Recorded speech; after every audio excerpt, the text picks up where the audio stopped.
Shalom, selamat pagi. Kembali kita berdoa pagi hari ini dan kita sedang bahas satu tema yaitu tentang doa.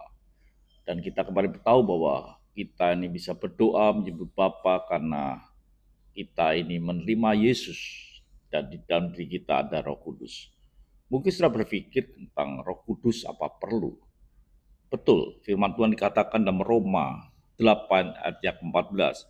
Semua orang yang dipimpin Roh Allah adalah anak-anak Allah. Jadi kalau saudara tidak dipimpin Roh Allah, saudara bukan anak-anak Allah. Dan saudara tidak bisa menyebut dia adalah Bapa kami. Hanya orang yang dipimpin Roh Allah, dia bisa menyebut Bapa kami. Karena kita adalah anak Allah. Saudara kasih Tuhan, bagaimana Roh Allah itu bisa tinggal dalam hidup kita? Siapa yang membuat Roh Allah tinggal dalam hidup kita? Firman-Nya jelas di dalam Yohanes 14 ayat ke-16 dikatakan, Aku akan meminta kepada Bapa dan Ia akan memberikan kepadamu seorang penolong yang lain supaya Ia menyertai kamu selama-lamanya. Jadi betapa dahsyatnya orang yang menerima Yesus diberi kuasa untuk menjadi anak Allah. Dan Yesus akan minta kepada Bapa seorang penolong yang akan diberikan kepada kita, yang akan menyertai kita. Dan inilah yang menyebabkan kita ini bisa menyebut Bapa kami yang ada di surga. Dan seorang penolong ini bukan sekedar menolong, apa yang dia kerjakan?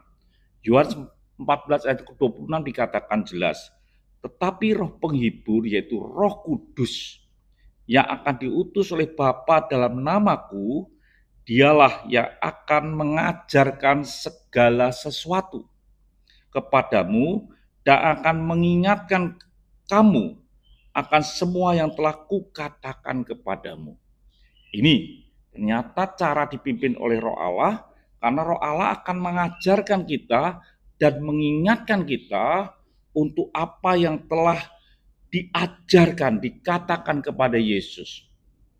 Jadi saudara Tuhan, artinya kita dipimpin Roh Allah adalah Roh Allah itu adalah dalam hidup kita, dia akan memimpin kita, mengajar kita, dan mengingatkan kita.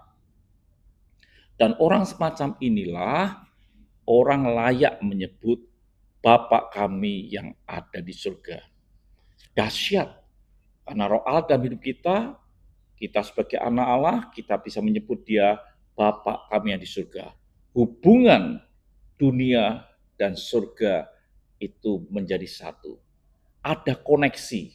Bumi dan surga ada koneksi karena ada anak-anak Allah.